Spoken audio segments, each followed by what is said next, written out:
اعوذ باللہ من الشیطان الرجیم بسم اللہ الرحمن الرحیم۔ اے کتاب والو، بے شک تمہارے پاس رسول یعنی حضرت محمد صلی اللہ علیہ وآلہ وسلم آ چکے، جو کتاب اللہ کی بہت سی وہ باتیں جن کو تم چھپاتے ہو، مثلاً آیت اور حضرت محمد صلی اللہ علیہ وآلہ وسلم کی صفات تمہیں کھول کر سناتا ہے اور بہت سی باتیں معاف کر دیتا ہے۔ بے شک تمہارے پاس اللہ کی طرف سے ایک نور یعنی حضرت محمد صلی اللہ علیہ وآلہ وسلم اور روشن کتاب یعنی قرآن پاک آ چکا ہے، جس کے ذریعے سے اللہ ان کو ہدایت دیتا ہے جو سلامتی کی راہوں پر چلتے ہوئے اس کی رضامندی تلاش کرتے ہیں، اور اپنے حکم کے ساتھ ان کو کفر کی تاریکیوں سے نکال کر ایمان کے نور کی طرف لاتا ہے اور ان کو سیدھی راہ دکھاتا ہے۔ بے شک وہ لوگ کافر ہوئے جنہوں نے کہا کہ اللہ خود مسیح بن مریم ہے۔ اے محمد صلی اللہ علیہ وآلہ وسلم فرما دیجئے کہ پھر کون قدرت رکھتا ہے اللہ کے مقابلے میں اگر وہ ہلاک کرے مسیح بن مریم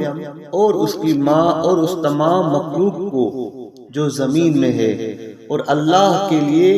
بادشاہی آسمانوں اور زمین کی اور جو کچھ ان دونوں کے درمیان ہے ان کی بادشاہی بھی، اور اللہ جو کچھ چاہتا ہے پیدا کرتا ہے، اور اللہ ہر چیز پر قدرت رکھنے والا ہے۔ اور یہودیوں اور عیسائیوں نے کہا کہ ہم اللہ کے بیٹے اور اس کے پیارے ہیں۔ فرما دیجئے اے محمد صلی اللہ علیہ وآلہ وسلم کہ پھر اللہ تمہارے گناہوں کی وجہ سے تم پر کیوں عذاب کرتا ہے، بلکہ تم انہی میں سے انسان ہو جن کو اللہ نے پیدا کیا ہے، جسے چاہتا ہے بخشتا ہے اور جسے چاہتا ہے عذاب کرتا ہے، اور آسمانوں اور زمین اور جو کچھ دونوں کے درمیان ہے ان کی بادشاہی اللہ کے لیے ہے اور اسی کی طرف لوٹنا ہے۔ اے کتاب والو، بے شک تمہارے پاس ہمارے رسول حضرت محمد صلی اللہ علیہ وآلہ وسلم پیغمبروں کے وقفے کے بعد آ چکے ہیں، تم پر حق کو روشن کرتا ہے۔ کہیں تم نہ کہو کہ ہمارے پاس نہ کوئی بشارت دینے والا آیا اور نہ کوئی ڈرانے والا، پھر بے شک تمہارے پاس خوشخبری دینے والا اور ڈرانے والا رسول آ چکا ہے، اور اللہ ہر چیز پر قدرت رکھنے والا ہے۔ اور جب موسیٰ نے اپنی قوم سے کہا کہ اے میری قوم، اپنے اوپر اللہ کی اس نعمت کو یاد کرو جب اس نے تمہارے اندر اپنے پیغمبر بھیجے اور تمہیں بادشاہ بنایا، اور جو کچھ تمہیں دیا وہ جہانوں والوں میں سے کسی ایک کو بھی نہیں دیا۔ اے میری قوم والو، پاک سرزمین میں داخل ہو جاؤ جسے اللہ نے تمہارے لیے لکھ دیا ہے، اور اپنی ایڑیوں کے بل پیچھے مت لوٹو ورنہ تم پلٹ کر نقصان بھگتنے والے بن جاؤ گے۔ انہوں نے کہا کہ اے موسیٰ، بے شک اس جگہ ایک بڑی طاقتور قوم ہے اور ہم ہرگز اس کے اندر داخل نہیں ہوں گے یہاں تک کہ وہ وہاں سے نکل جائے، پھر اگر وہ وہاں سے نکل جائیں تو بے شک ہم داخل ہونے والے ہیں۔ اللہ کا خوف رکھنے والے دو آدمیوں نے جن پر اللہ نے اپنی نعمت فرمائی تھی کہا کہ ان پر دروازے سے داخل ہو جاؤ، پھر جب تم اس میں داخل ہو جاؤ گے تو بے شک تم ہی غالب ہوگے، اور اللہ پر ہی بھروسہ رکھو اگر تم مومن ہو۔ انہوں نے کہا کہ اے موسیٰ، ہم اس کے اندر ہرگز داخل نہیں ہوں گے جب تک وہ وہاں ہیں۔ پھر اے موسیٰ علیہ السلام، تم اور تمہارا رب جاؤ، بس جا کر لڑو، بے شک ہم یہیں بیٹھے ہیں۔ موسیٰ علیہ السلام نے کہا کہ رب میرے، میں اپنے اور اپنے بھائی کے علاوہ کسی پر اختیار نہیں رکھتا، پھر ہمارے اور فاسق قوم کے درمیان جدائی ڈال دے۔ اللہ نے فرمایا کہ بے شک یہ سرزمین 40 سال ان پر حرام ہے، اس زمین میں حیران و پریشان بھٹکتے رہیں گے۔ پھر اے موسیٰ علیہ السلام نافرمان قوم پر غم نہ کر، اور انہیں اے محمد صلی اللہ علیہ وآلہ وسلم آدم کے 2 بیٹوں حابیل اور قابیل کی خبر پڑھ کر سنا۔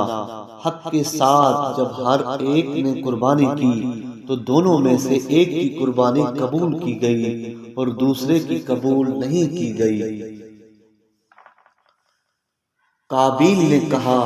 کہ میں ضرور تجھے قتل کروں گا۔ حابیل نے کہا کہ اللہ صرف پرہیزگاروں کی ہی قربانی قبول کرتا ہے، البتہ